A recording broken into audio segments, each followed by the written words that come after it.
Richard Kemp, who is in Israel. Colonel Richard Kemp, regular here on Outsiders. The latest news is that there is a drone attack from Iran. Richard, you've been warning about this sort of thing for months and months. Tell us, Richard, the latest from where you are in Israel. Well, I'm in Jerusalem at the moment, and a short while ago, maybe half an hour or so ago, there were a large number of drone intercepts by IDF air defense systems overhead in Jerusalem. Some of them very, very loud noises. I don't know whether that indicates that they were ballistic missiles in some cases rather than drones. It's very hard to know. But nevertheless, there were a large number of intercepts. I believe that there have been a few direct impacts, at least one direct impact of a drone or a ballistic missile inside Israel, but so far the information hasn't managed to filter out, as far as I'm concerned anyway. I do understand as well that the Royal Air Force and the US Air Force has been up in the sky alongside the Israeli Air Force to defend Israel against this Iranian attack, which is an extraordinary development, and I think one that's extremely welcome. So you mentioned the RAF is there, Richard. What are Iran up to? You are a military strategist. Do they think are they testing Iran? Are they Israel? Are they testing Biden? Are they taking advantage of all the pressure on Israel to get out of Gaza? What's the game plan here? Well, I think that to an extent this is a kind of face-saving maneuver on the part of Iran, because of course this is a direct retaliation for the 1st of April attack by Israel against Iranian military commanders in Syria who were planning attacks against Israel. And they said it was on Iranian sovereign territory because it was close to their embassy. And I guess they felt they had to do something to retaliate. And I'm assuming that retaliation would not have been intended to cause a major escalation in the Middle East. And I think, they would probably calculate that Israel's going to be, as it has been up until now in Gaza, is going to be under pressure from the US to minimize its retaliation against this attack because of the overriding need by the White House to de-escalate every situation rather than let it play out in the way that it needs to play out. For example, in this case, for Israel to carry out a very significant retaliation attack against Iran, which I think is what Israel should do, and I would expect Israel will do as a result of this.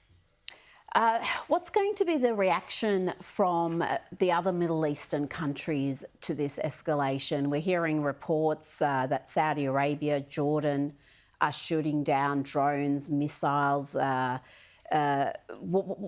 Is this going to unite those countries behind Israel? Well, I think in a way they're already united behind Israel, and this may be the most graphic demonstration of that. But Egypt, Jordan, Saudi Arabia, the UAE, etc., they all want Israel to deal with Iran, whether it's directly by responding to this attack or whether it is indirectly by destroying Hamas or other Iranian proxies. But they're on the side of Israel on this because they very much fear Iran. Of course, let's not forget, Iran has carried out both direct and proxy attacks against Saudi Arabia and the UAE in the past. And it's a big concern for them. So I think, they're going to be pretty firmly, they may not come out in public and say so, but they're going to be pretty firmly on the side of Israel here. Liz. Colonel, when I heard word of these drones being sent to Israel, as well as possible missiles, etc., I probably thought, like a lot of viewers thought, which was, well, the Iron Dome will just blow them to shreds. But I now understand there's limited capacity to just how much protection the Iron Dome can provide, depending on how sophisticated, how complex such a missile drone strike would be. Can you elucidate on that at all? Yeah, I mean, my understanding, don't quote me on this, Sure. but my understanding is that this is the biggest drone attack in history.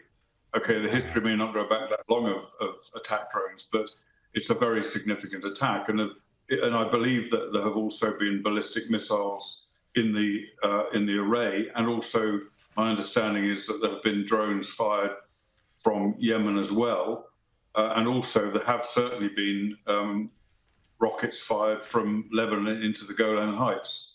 So the idea, I think, is to overwhelm Israel's missile defence, and it may well be that's happened because we're certainly aware. I'm certainly aware of at least one direct impact. There may be more. I don't know yet, but I think Israel will have been had its defences boosted by US and British air defence support as well. So it may prove that the Iranians, if there is only one direct impact, if there's no real damage done, this could be also an embarrassment for Iran in its sort of much heralded severe retaliation punishing the Zionist entity. Well, we don't know how it's going to unfold yet. But if they don't do some fairly severe damage to Israel, then they will show themselves, I think, to be pretty impotent. And that could have an effect on the extent to which they can continue motivating some of their proxies around the region.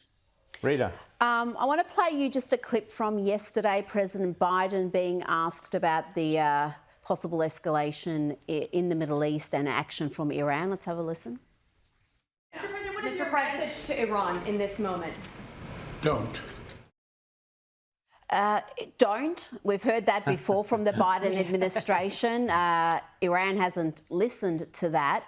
Just take me through the Biden administration's response to this conflict, what they're expected to do now, and whether the weakness and ineptness we've seen from the Biden administration has added to the conflict.